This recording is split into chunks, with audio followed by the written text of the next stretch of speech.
Hello. Isang maulan na araw sa ating lahat. Nandito tayo sa pagpatuloy ng ating gawain. Sa mga tuwid, ang pakikiisa natin una sa pananalangin kanina at ang ikalawa, ang pakikibahagi ng tinatawag na salita ng Diyos. Yan po, meron tayong mga sita sa ngayon na bibigyan natin ng buhay at papaliwanag kung ano ba ang nais ng Diyos na ipatid sa bawat isa sa atin. Ngayon po, dako tayo dito sa isang sitas. Sabi po dito sa Ebanghelyo ni Apostol Juan, Kapitulo 3, may isang lalaki na sa mga Parisiyo na nagngangalang Nicodemo na isang pinuno ng mga Hudyo. Ngayon po, alamin natin, ano ba ang Parisiyo? Ang Parisiyo, sila po ang tinatawag ng tagapagtanggol ng kautusan. Kung sa panahon natin ngayon, sila yung mga abogado na nagtatanggol ng mga batas. Ngayon po, yung mga kautusan ang tawag ng batas. Pero po, sa mga Parisiyo, meron silang ugali na pagiging mapagpaimbabaw. Na nagkukunwari sila na sumusunod, pero kung titingnan natin, sa panahon din natin ngayon, wala namang nahahatong mga abogado dahil sila nga ay tagapagtanggol. Pero mapalag itong si Nicodemo, sapagkat lumapit siya ng lihim kung kailan gabi na sa ating dakilang Panginoon. Ngayon, ano po ang inusisa ni Nicodemo? Ito rin ay nagkaroon sa kanya ng gabi at sa kanya ay nagsabi, Rabbi, nalalaman namin ikaw ay isang guro na nagbuhat sa Diyos, sapagkat walang makakagawa ng mga tanda na iyong ginagawa, maliban na kung sumasa kanya ang Diyos. Totoo po yan. Kung tayo po ay pinananahanan ng Diyos, ano bang bagay na mga tanda magagawa natin sapagkat nasa ilalim tayo ng kapangyarihan ng Diyos? Lalong-lalo na kung malakas ang ating pananalig. Dahil po sa pananampalataya, pananalig, sa pamamagitan lamang ng panangaral ng Ebanghelyo lumalayas ang demonyo. At sa pamamagitan lamang ng panangaral ng Ebanghelyo, lahat po tayo ay natututo. At sa pamamagitan ng lakas ng pananalig natin, kahit ang karamdaman, hindi na niya ma-detect ng anumang doktor dito sa ibabaw ng sanlibutan. Pero dahil lang sa pananampalataya, kaya po yung pagalingin. Kung sa tao may imposible, pero sa Diyos, wala pong imposible. Ang lahat ay may pangyayari. Kaya po, kung tayo po ay suma sa Diyos, magagawa natin ang mga bagay ayon sa kalooban ng Diyos. Ngayon, ano po sabi ng ating dakilang Panginoon? Sumagot si Jesus sa kanya yung sinabi, Katotohanan sinasabi ko sa iyo, maliban na ang tao'y ipanganak na muli, ay hindi siya makakakita ng kaharian ng Diyos. Ngayon po, meron ditong mga allergic sa meaning nito. Kasi ang sabi, kinakailangan ang tao ipanganak na muli. Be born again. Ngayon po, kung natin titingnan yung pagkakakonstruct ng sentence, na born again o kaya ipanganak na muli. Ano po bang ibig sabihin? Yung pagbabago ng ating pagkatao. Dati po tayo ay makasalanan. Minsan, kung ano yung kinagis na natin sa magulang, kung ang magulang natin palamura, palaaway, palasukal, yun din ang kalalakihan natin.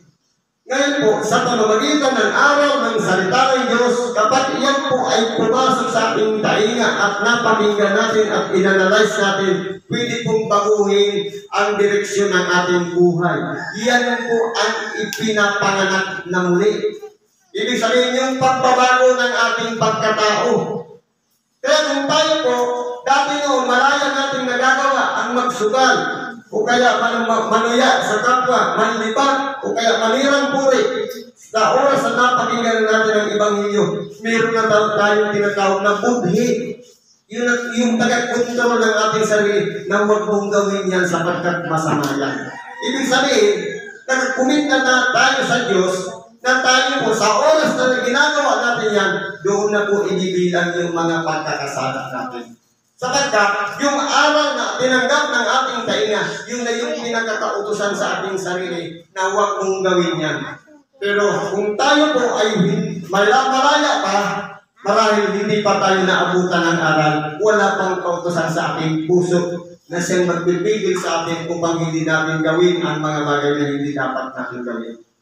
Ibig sabihin, yun na yung pinakabatas na nasa ating puso ng mga huwag na yan.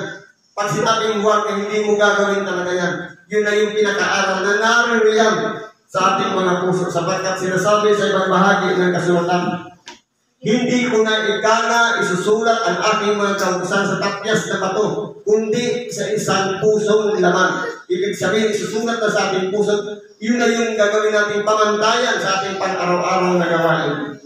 Ito, anong sabi dito? Sinabi sa kanya ni Nicodemo, paano maipanganak ang tao kung siya'y matanda na? Makapapasok bagay siya bilang ikalawa sa tiyan ng kanyang ina at ipanganak? Kaya po, kung titayon natin, may pangangatwiran din naman si Nicodemo. Pwede bang ipanganak na muli ang isang tao? Ipapasok ba siyang muli sa sinapupunan ng kanyang ina para ipanganak na muli? Kaya kung titinan natin, yan ay physical na pag-aaral ng pagkapanganak. Pero po, ang pagkapanganak naman ulit, ito po ang pagbabago. Bakit po? Sabi dito, sumagot si Jesus at ang katotohanan sinasabi ko sa inyo, maliban na ang tao'y ipanganak ng tubig at ng Espiritu, ay hindi siya makakapasok sa kaharian ng Diyos.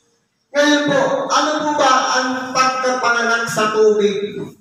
Yun po yung panahon na dating malaya natin nagagawa ang mga bagay na ating ginagawa.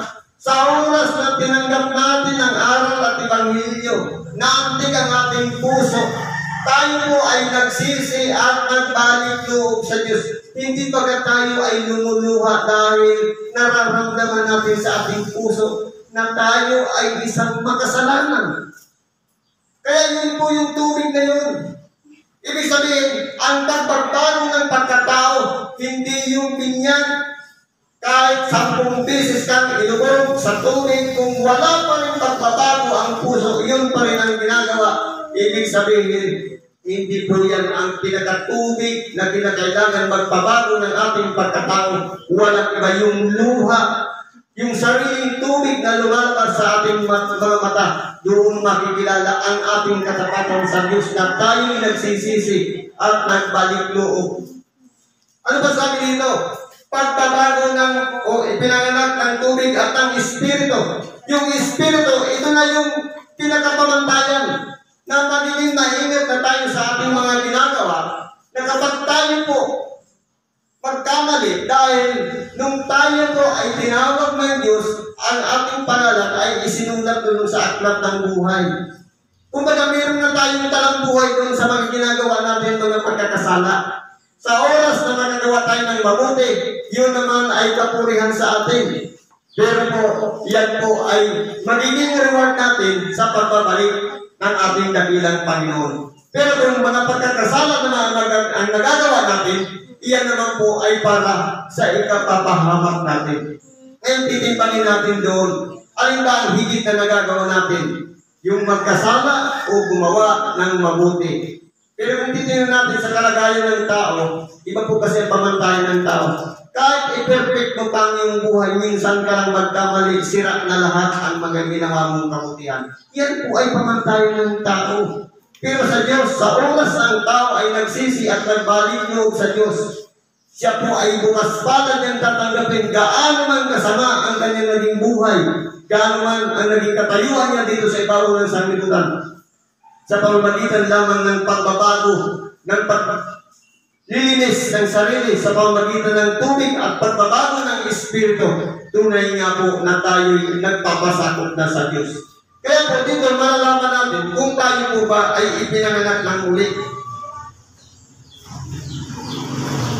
Kaya po, sabi nito, ang ipinanganak ng laman ay laman niya, at ang ipinanganak ng Espiritu ay Espiritu nga. Yung ipinanganak ng laman, yung iniluwal ng magulang, sa laman yun. Yung ipinanganak ng Espiritu, yung binago ng Espiritu, binago yung ugali, binago yung pagkatao, at hindi na naging katulad ng dati niyang pagkatao na minsan sinungaling, minsan mapagduwahagi, mapanglibang, o kaya mandaraya, o kaya manalaking, o kung ano-ano pa mang gawain mga magkalaman. Kapag yan po ay pinanganak na sa Espiritu, dapat hindi na po tayo nakakunik doon, kundi ang ginagawa na natin, pawang kabutihan, nandiyon na yung kaamuan, kasayahan, kaligayahan, pag-ibig, at kung ano-ano pa man nananahan sa ating buhay. Kaya po kung wala pa yan, ibig sabihin hindi pa tayo binabago. Dahil nabubuhay pa rin tayo sa laman. Ibig sabihin, kung tayo po'y nabuhay na sa Espiritu, hindi na tayo madamdamin. Kung tayo nabuhay na sa Espiritu, hindi na nasasaktan ng ating kalooban. Sapagkat binago na nga tayo. Pero kung hindi pa rin tayo nabago, ibig sabihin, nararanasan pa rin natin ang masaktan. Hindi pa tayo nakakapunta doon sa isang bahagi na baguhin ko'y panganak tayo ng Espiritu. Kaya nga, may pagkaiba, ang pinanganak ng laman ay laman na. At ang pinanganak ng Espiritu ay Espiritu na. Hindi po natin dapat yan pagsamahin. Ano ba sabi nito? Huwag kang magtaka sa aking sinabi sa iyo. Kinakailangan ng kayo'y ipanganak na muli. Ibig sabihin, kinakailangan po nating baguhin tayo. Bakit po? Sapagkat ang tao po ay naging makasalanan sa harapan ng Diyos. Ang pagsisinungaling, isa pong kasalanan. Ang halimbawa, sabi nga, sa nakakaalam nga ng paggawa ng mabuti at ito hindi ginagawa, ito'y kasalanan sa kanya. Ano-ano mga bagay nga? Yung pananalangin natin sa sarili natin bawat gabi, bawat pag-alis ng tahanan, bago kumain o ano-ano pa man. Yung pagpaparaya natin, yung paglilimos natin, alam natin gawa yung mabuti, pero hindi natin ginawa. Kundi bakit sinatulan pa natin, hindi, bibili lang naman yun ng sigarilyo. Hindi ba naghatong tayo? Sabi nga, kung tayo naglilimos, hindi na malaman ang ginagawa ng kanan, ang ginagawa ng kaliwa. Kaya kung halimbawa, naglimos tayo sa kanya, huwag na natin titingnan kung ano ang paggagamitan niya nun. Dahil, yung bagay na ibibigay mo, habang hawak mo pa na sa iyong pangangalaga, kapag yan ang binigay mo, hindi mo na yan sa pag-aalaga o nasa pangangalaga. Ibig sabihin, nasa pangangalaga yan na nilimusan mo. Ganun po yun. Gawang mabuti po yan. Kaya kung nabubuhay na tayo sa Espiritu, dapat po, gawin na namin yung mga bagay na pawang mabuti. Sapagkat sa panahunan o kapanahunan tayo po'y magsisipag-ani. Kaya gawin natin ang ngayon sa kalooban ng Diyos. Ang sabi nito, humihip ang hangin kung saan niya ibig at narinig mo ang kanyang hugot. Ngunit hindi mo nalalaman kung saan ang gagaling at kung saan ang parurong. Gayon ang bawat ipinanganak ng Espiritu. Kaya ngayon po, hindi po natin matatalos kapag ang isang tao ay pinanganak na ng Espiritu. May mga kadahilanan o pamamaraan pero hindi natin maarot ng ating pag-iisip kapag ang isang tao ay binabago na ng Espiritu. Ibig sabihin, katulad din naman hinilimbawa yan sa hangin. Alam natin na may hangin, may ugo, pero hindi natin alam kung saan galing at kung saan paroroon. Ganyan po ang binabago ng Espiritu. Kahit ano man ang kalagayan natin, kaano man tayo makasalanan, maaari tayong baguhin. Mas maganda pa na baguhin yung mga makasalanan. kumbaga, mas malaki ang reward na kanilang tatanggapin dahil, sabi nga, mas madali pang makapasok sa karne ng Diyos yung mga babae, o masamang babae at saka mga maniningil ng Diyos. Kumbaga, mas malaki kasi yung pagkakasala kung pag pinatawad, ibig sabihin, malaki yung tinanggap niya na kapatamaran. Isa doon sa mga matuwid niya.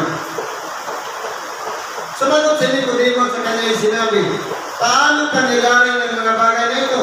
Sumagot si Jesus sa kanyang sinabi, ikaw ang guro sa Israel at hindi mo lang unawa ang mga bagay na ito. Katotohanan ang sinasabi ko sa inyo. Ang nalalaman namin ay sinasalita namin at ang aming nakita ay pinagbubuhanan namin at hindi ninyo tinanggap ang aming panuto. Kung sinabi ko sa inyo ang mga bagay na uukol sa lupa at hindi ninyo pinaniwalaan, paano paniniwalaan niyo kung sabihin ko sa inyo ang mga bagay na nauukol sa langit? Kaya kung titingnan natin, si Nicodemo, nalilito siya. Hindi niya maunawaan ang mga sinasabi ng ating dakilang Panginoon. Pero anong sabi? Hindi magaguro ka ng Israel. Dapat marunong kang magpaliwanag. Pero yung sinabi ng ating dakilang Panginoon, hindi niya maunawaan. Kaya naman dapat natin gawin. Tayo po, mga tao, nandito pa sa ibabaw ng lupa. Kung sasabihin ng ating dakilang Panginoon, yung mga bagay na dito sa lupa, hindi nyo pinaniniwalaan, paano bang sasabihin natin o sabihin sa atin ang mga bagay na nauukol sa langit? Kung dito nga sa sanlibutan, hindi tayo makatulik sa mga awitin, hindi tayo makapagpanalangin gabi-gabi, hindi tayo makapagsimba bawat linggo o araw-araw. Paano kung sasabihin doon sa kalangitan, araw at gabi ang mga anghel ay nangag-aawitan at nangagkakasiyahan sa pagpupuri sa Diyos. E dito nga minsan nga lang pag-pray ka na lang bago matulog, hindi pa magawa. Pero doon sa langit, oras-oras, minuminutong nananalangin. Sa makatuwid, sayang yung panalangin natin ng Ama namin. Gawin ang iyong kalooban kung paanong sa langit, gayon din sa lupa. Kung sa langit, walang tigil ang mga anghel sa pagpapuri sa Diyos. Dapat gayon din, palagi natin papurihan ng Diyos. Ano man ang tinanggap natin, tayo may nasumot, tayo may nagsakripisyo, tayo may dumanas ng kaginhawahan o kaparatagan ng ating kaluluwa. Lahat ng yan, ipagpasalamat natin sa Diyos. Sapagkat sa bawat pagsubok, sa bawat danas ng ating buhay, may mga aral tayong matututunan. Yun ang mapupulutan natin upang maging gabay sa mga susunod pang mga gawain natin dito bilang isang tao sa ibabaw ng sanglibutan. Kaya hindi pa lang sa ibabaw ng sanglibutan, yung mga dinaranas natin mga sakripisyo at problema, hindi natin matanggap. Paano pa kaya kapag sinabi na sa atin yung mga bagay na nauukol sa langit? Kaya ang tao kinakailangan dumanas talaga ng pagsubok. Yan po yung cross na dapat bitbitin ng bawat isa sa atin. Kinakailangan natin magsakripisyo. Isa-alang-alang natin yung mga dati natin pagkatao, isa-sakripisyo na natin yan. At gawin na natin ang naayon sa kalooban ng Diyos sa makatuwid bagay. Iisa lang ang sinabi niya sa kanyang 12 alagad. Sumunod ka sa akin. Ngayon, kung tayo po ay may katapatan sa Diyos, ang gagawin lang natin susunod sa kalooban ng ating dakilang Panginoon. Hindi po madali ang pagsunod. Lamang naging mahirap kapag yung mga bagay na dati nating pagkatao hindi natin maiwan-iwan, hindi po talaga tayo makakasunod. Halimbawa yung kabalisahan, palagi na lang tayong nag-iisip, ano kaya ang kakainin ko bukas? Ano kaya ang pamasahin ko bukas? Kung yan pa rin ang nakakunik, dati pa yung pagkatao. Pero sa kalooban ng Diyos, kapag tayo nakasunod sa Kanya, ipanalangin na lang natin ang ating mga kabalisahan at pagkakalooban niya tayo ng karunungan para lahat ng yan ay malampasan natin. Kaya nasa atin na po ang sa ating mga gawa kung gagawin na natin ang pagsunod sa kalooban ng Diyos. Siguro nandiyan na lang ang pagkikibahagi natin sa oras na ito, sapagkat nagsilang oras, iyaya po at pagkapala ang sumagano sa bawang isa. Ano man po ang ating mga kahilingan, karaingan, itinod natin yan lahat sa Diyos, sa pangalan ni Jesus Cristo. Salamat po at magandang hapon, umaga sa ating lahat.